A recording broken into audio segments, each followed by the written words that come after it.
Behind polished smiles and public bows, a former maid steps forward with a portrait of Prince Andrew no palace PR could hide. Her account peels back silk curtains to reveal petty cruelties, secret habits, and an entitlement that smoothed into habit over decades. Oh, in 2010 that there certainly wasn't a party to celebrate his release in December. Today, we piece together the testimony, the small moments that expose a larger truth about power and privilege, revealing private humiliations, whispered orders, and favors exchanged for silence.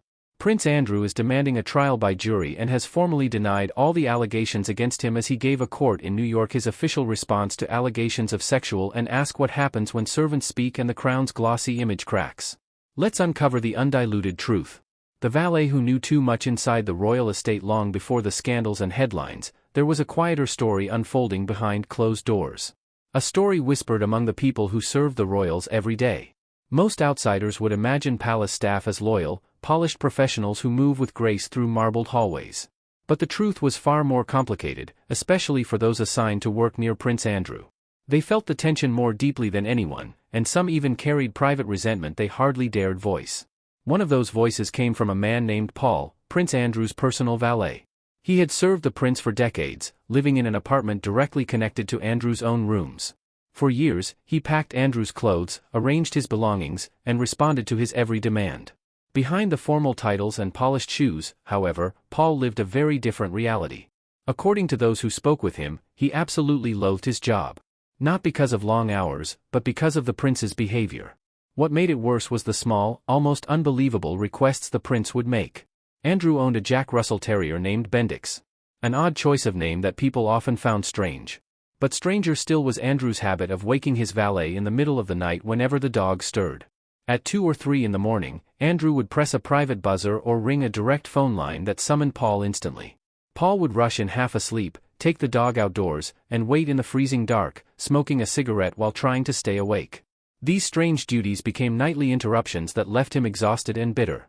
On certain nights, while palace security officers patrolled the gardens, they would cross paths with Paul, who often used those late moments to vent. He told them without hesitation that he despised the prince. His words were sharp, dripping with frustration, the kind that builds only after years of mistreatment. He said that Andrew was rude, demanding, and often cruel in ways that shocked even those accustomed to royal entitlement.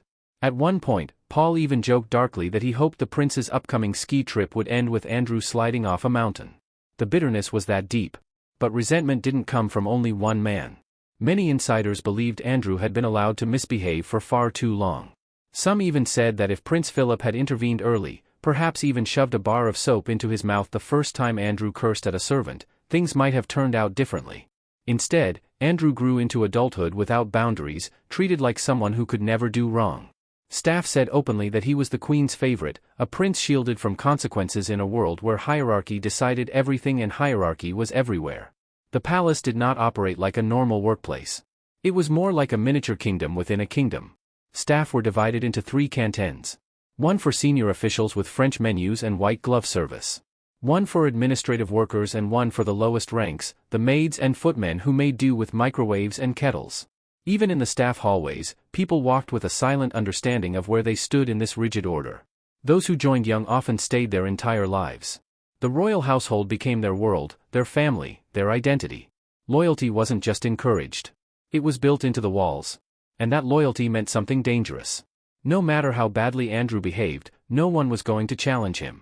Not the footmen, not the valet, not even the protection officers who traveled with him everywhere. They were staff, not friends. They were assigned to protect him, not question H1 that insiders only dared whisper after everything came crashing down. If this was how he behaved inside the palace, what happened when no one was watching? Stay with us because what comes next takes you to a different shadow. The silence that protected him. The deeper you go into the royal household, the clearer it becomes that power doesn't just influence behavior, it protects it. By the time Prince Andrew reached adulthood, his world was arranged in such a way that every flaw, every poor choice, and every cruel remark simply slipped through the cracks. People saw, people whispered, but no one challenged him. And it was this environment of silence that would later raise troubling questions about the prince's life beyond palace walls. Protection officers who worked around him described their job as one of duty without judgment. They were the silent shadows, always present but never interfering. To outsiders, it might seem impossible that these officers didn't know every detail of Andrew's private life, but those inside the system understood the truth. A protection officer is not a confidant, no matter how casual the conversations or how friendly the smiles. They were staff. They didn't follow him into private rooms. And they didn't question where he went or why. Their job was simple. Keep him safe. Not keep him accountable. But even from a distance, they noticed clues. Small hints that something wasn't right. Odd travel plans, strange company, abrupt changes in routine. At the time, none of it added up. But looking back, some officers realized they might have been witnessing the edges of a much darker story. At the palace, staff loyalty acted like a shield, protecting not just reputations, but patterns of behavior. A maid might see something suspicious, but would never report it. A footman might overhear a disturbing conversation, but stay silent out of fear of losing the only life he had ever known. Senior officials, many of whom were retired military officers, viewed discipline as loyalty first, questions later. And above all of them stood Andrew, protected by rank, by heritage, and by a queen who loved him deeply.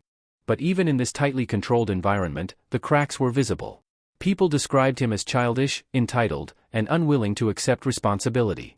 His famous teddy bear incident, in which he demanded that staff arrange dozens of stuffed animals in a specific order every day, was just one example of a man who never outgrew his most immature habits. To many, he behaved less like a seasoned royal figure and more like someone stuck in emotional childhood. And when someone with that mindset is given unlimited, the results can be disturbing. Inside the palace, staff often asked quietly, who could possibly stop him? Discipline was soft, criticism discouraged, and consequences practically non-existent. Those who served him longest were often the most jaded, saying openly that he was the only royal who consistently created problems. Even among his siblings, his behavior stood out, leaving others confused at how he continued getting away with so much. This culture of silence didn't stay confined to palace walls. Eventually, it spilled into the outside world, especially when Andrew began forming relationships far beyond England. That's when whispers started turning into fear, when private concerns turned into public scandals, and when the prince could no longer hide behind the quiet loyalty of staff who had once protected him from everything, including himself. If that left you stunned, wait until you hear what an entirely different staff member confessed about him next. Prince Andrew unmasked. Charlotte Briggs once believed that serving the royal family would be the highest honor of her life. She imagined loyalty shaping character, kindness, awakening goodness, and respect flowing both ways. But nothing prepared her for the reality she walked into at just 21. What she thought would be a crown-polished dream, turned into the kind of job no staff member wanted, a posting inside a palace where appearances sparkled. But the behavior behind closed doors was something else entirely. Prince Andrew, the Duke of York, was not the charming public figure the world once clapped for. Behind Buckingham Palace's tall gates and immaculate corridors, he was known by those closest to him as rude, explosive, and startlingly entitled. And Charlotte, who entered his world hoping to serve with pride, was quickly confronted by a man whose temper could turn the smallest oversight into a full-blown storm. Years later, when she finally spoke out, her words carried none of the softness of someone trying to be polite. Her interview was sharp, honest, and fueled by experiences she could no longer bury. She said she didn't care what Andrew felt. She called him horrible, nasty, a man who made her cry more times than she could count. And as her testimony spread, the world got a rare look into the Duke as his staff knew him. Not the smiling royal and balcony appearances, but the impossible-to-please master who treated the people around him like props. Her earliest memories painted Andrew as a man who believed the world existed to serve him. He issued commands for tasks he could easily do himself, as though lifting a finger would insult his status. Curtains became one of his biggest obsessions. Which leads to a far darker question. Curtains became one of his biggest obsessions. Not their color, not their fabric, but the tiny gap Charlotte once left between them. A difference so small it was barely visible. Yet it was enough to unleash one of his legendary outbursts. On that day he burst from his office, marched down the corridor, and screamed at her with language far beneath the dignity of a prince. His voice carried through the halls. Staff froze. Charlotte cried. And everyone was reminded that in Andrew's world, even perfection was risky. But the strangest part wasn't his anger. It was his demands. Peculiar rituals that bordered on childish but were enforced with military severity. His infamous collection of stuffed animals, 72 teddy bears, a hippo, and a black panther had to be arranged with exact precision. Laminated instruction sheets dictated their positions like a battlefield map. Charlotte even underwent full training on how to handle the stuffed toys as though she were preparing for palace security instead of soft toys on a bed. His bedroom was equally demanding. Pillows had to be centered to the millimeter. Pajamas perfectly aligned. The bears displayed during the day, removed at night, then restored at sunrise. Staff whispered among themselves, wondering what kind of adult required such rituals to function. But for Charlotte, it wasn't whimsical. It was exhausting. Every day felt like walking on glass. One wrong move and his temper cracked open all over again. Other servants confirmed the same pattern. Andrew barking orders to prove dominance, expecting worship without offering the slightest courtesy and belittling staff simply to remind them of their position. Unlike his siblings, Andrew carried no heavy royal burden.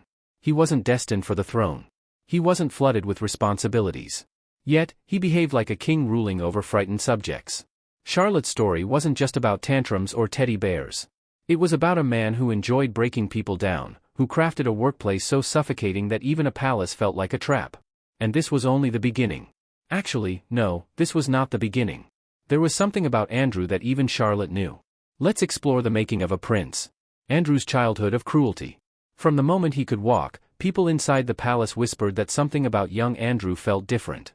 Not mischievous, not curious, but strangely unkind. While Charles buried himself in books, and pushed through challenges with grit, Andrew moved through the royal corridors like someone who believed the world already belonged to him. Staff noticed it first in the smallest moments. The way he snapped for attention, the way he treated every room as a stage, and every person as someone he could command, tease, or break depending on his mood. Even as a toddler, he seemed drawn to cruelty the way other children were drawn to toys. Instead of giggling shyly near the Queen's guards, he strutted before them, pulling faces and mocking their stiff posture. When they stayed still, as duty required, he didn't lose interest. He grew furious. He pushed harder, trying to force them to react so he could feel triumphant. It was the first sign of a pattern that would follow him for years. If he couldn't win admiration, he would settle for domination. But it wasn't just people who suffered under his temper. Animals too became targets of his irritation and boredom. He kicked the family dogs when they didn't move fast enough, laughed when they yelped and hit the legs of horses with sticks just to watch them flinch. The grooms, usually silent and endlessly patient, reached a breaking point. One day, after he struck a horse one too many times, they dragged him to a manure pile and buried him in it headfirst. Harsh, shocking, unforgettable. But to them, it was the only language they felt he understood. Yet even that wasn't the worst of it. His bullying stretched into every corner of his young life. His younger brother, Edward, became a favorite victim, enduring schvees, slaps, stolen desserts, and bruises no one dared question out loud. These weren't the rough games siblings play. They were contests Andrew had to win. Moments he used to prove his power over someone smaller and more gentle than himself. And the palace staff, they bore the brunt of it daily. One footman suffered so much taunting that he eventually snapped, landing a punch that left the young prince with a black eye. When he went to the Queen expecting dismissal, she shocked him. She refused his resignation. Even she seemed to understand that Andrew had pushed things too far, that the boy's behavior had twisted into something beyond childish mischief. School did nothing to soften him. At prep school and later at Gordonstown, classmates gave him cruel nicknames, not out of jealousy, but out of fear and frustration. He was known for tantrums, sneers, and laughter that always came at someone else's expense. Teachers described him as smug, entitled, and impossible to discipline. As he grew older, the behavior didn't fade. It sharpened. Stories circulated of him tugging at female staff members' clothes during palace events, smearing food on their faces, and barking vulgar orders at servants as if they existed purely for his amusement. During camping trips, he tore down other children's shelters, tossed their belongings into rivers, and watched their misery as if it were entertainment. Those who worked closest to him summed it up in one painful sentence. He wasn't raised like a prince. He acted like a tiny tyrant, throwing objects to the floor, cursing at staff, barking orders instead of speaking. His world seemed built on the belief that everyone else existed to serve him. And yet, as troubling as these stories are, they raise an even bigger question. Because when we shift from Andrew's early behavior to the men who served beside him, things become far more revealing. So, what truly sets Andrew apart from other working royals? Let's dive into comparing his behavior with that of other royal officers and discover why his conduct stands out as far worse. Keep watching. A royal contrast. Prince Andrew versus his siblings. In the labyrinthine world of the British royal household, not all royals are created equal in the eyes of those who serve them. Former staff repeatedly draw stark contrasts between Prince Andrew and his relatives, describing a level of entitlement and immaturity that made him uniquely difficult to work for. Whereas other members of the family earned respect and loyalty through fairness and decency, Andrew's behavior reportedly created tension and frustration at every turn. Prince Charles, for instance, was remembered by palace staff as consistently courteous, patient, and respectful of those who worked under him. Accounts describe him taking the time to acknowledge staff efforts, sometimes stopping to chat with him in hallways or on the lawns, offering simple words of appreciation. Even when he demanded long hours or meticulous standards, his tone was professional, not demeaning, and staff often left their duties feeling valued rather than demeaned. These gestures might seem small, but in a rigid hierarchical environment like the palace, they mattered enormously. They created a sense of dignity and mutual respect that flowed from the top down. Similarly, Prince Edward earned a reputation as approachable and considerate. Staff members have recalled feeling comfortable around him, noting that he rarely demanded unnecessary tasks or acted whimsically. He maintained expectations appropriate to his status, but avoided the unpredictable nighttime commands that reportedly became Andrew's hallmark. Where Andrew's valet might be roused in the middle of the night to take a dog for a walk or perform other unusual errands, staff working with Edward could generally anticipate a predictable, fair workload. These differences, though subtle, reveal a key distinction in leadership styles and personal character among the royals. Princess Anne, known for her strong work ethic, also earned admiration from staff. Her household reportedly ran with precision, but she treated employees as partners in service rather than as objects of whim or amusement. Former staffers often describe her as professional yet personable, someone who inspired loyalty through competence rather than fear or favoritism. Even in her demanding routines, Anne's fairness allowed her staff to feel pride in their work rather than anxiety about unpredictable behavior. By contrast, Prince Andrew reportedly left staff exhausted, frustrated, and sometimes humiliated. Former maids and valets describe his whimsical or childish demands like the infamous teddy bear arrangements or being summoned at 2 a.m. for trivial tasks as sources of constant stress. One former maid described working under Andrew as the only negative experience in her royal career, stating that he consistently ruined the atmosphere. Unlike his siblings and peers, Andrew's behavior seemed to stem from entitlement reinforced by lifelong privilege. A sense of being the Queen's favorite and a lack of boundaries during his upbringing. This comparison highlights that the palace system itself was not inherently oppressive. Many royals treated staff with respect even within the rigid hierarchy. It was Andrew's personal attitude and upbringing that created a uniquely difficult environment. While palace life demanded obedience and discretion, it also offered opportunities for fair treatment and mutual respect as evidenced by the experiences of those serving other family members. Ultimately, these contrasts paint a portrait not only of Andrew as an individual, but also of the broader dynamics within the royal household. Privilege can coexist with responsibility. Entitlement can be tempered by respect, and leadership within the family is defined as much by personal conduct as by title. Andrew's behavior, juxtaposed against the more considerate approaches of his relatives, underscores that the problem was never palace life itself. It was the choices and character of the prince in question. Beyond the domestic staff, what other allegations have emerged as a result of his troubling behavior? But just how deep does this conduct really run? Stay tuned as we uncover the untold stories. Allegations that shook Prince Andrew. From the very start, the stories about Prince Andrew went far beyond the palace corridors. While the early tales focused on staff, valets, maids, and footmen enduring tantrums, relentless demands, and cruel whims, a darker, far more serious narrative loomed in the shadows. Allegations of sexual misconduct and abuse would eventually grab international attention, revealing a recurring pattern. A man wrapped in privilege, unchecked power, and the silent obedience of those around him. Central to these serious claims is Virginia Dewar, who publicly accused Andrew of sexual abuse when she was underage. In her accounts and interviews, she detailed being coerced into encounters with the prince, including in the homes of notorious associates. The allegations have led to civil lawsuits and relentless public scrutiny despite Andrew's denials. Yet, the persistence of these claims highlights a troubling reality. Status, wealth, and connections created opportunities others could never access while limiting accountability at every turn. What ties these grave allegations to the day-to-day experiences of palace staff is a recurring theme. Power combined with protection breeds impunity.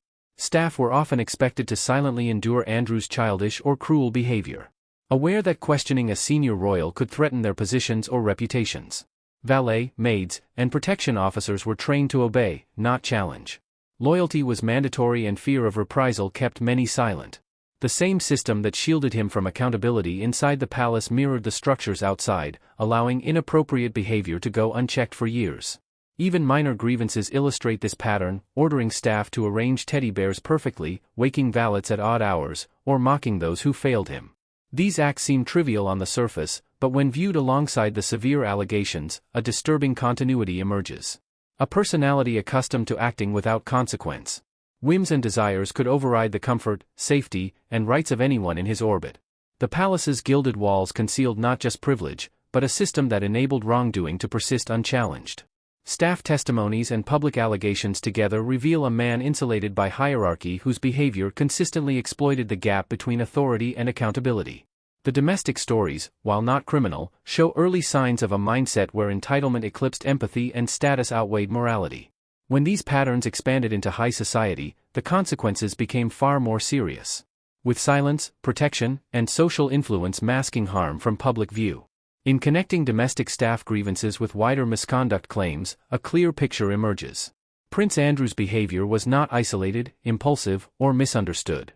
It was nurtured in a culture of unquestioned loyalty, fear, and institutional shielding. Every demand, prank, and cruel jest within the palace mirrors the same dynamic that allowed greater misdeeds to occur beyond its walls. Now, how did loyalty, fear, and layers of protection turn Andrew from a spoiled royal into someone emboldened by impunity? Stay glued as we unravel this complex web. How the palace cultivated Andrew's entitlement. Inside the royal household, loyalty is more than a virtue. It is an unspoken law, a binding force that shapes every interaction and decision. For many palace staff, their lives became inseparable from their service. Young recruits often began in their late teens, dedicating decades to the household.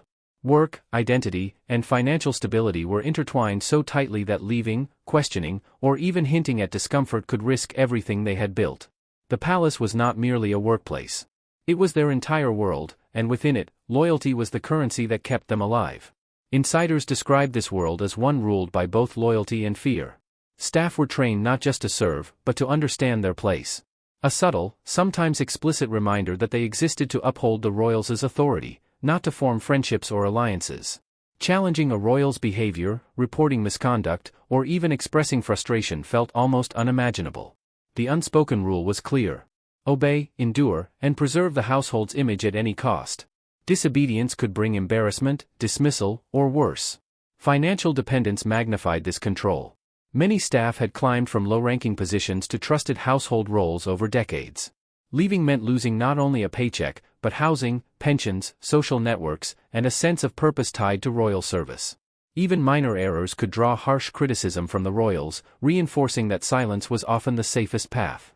The stability and benefits of palace life acted as invisible chains, keeping staff compliant long after simple loyalty might have faded.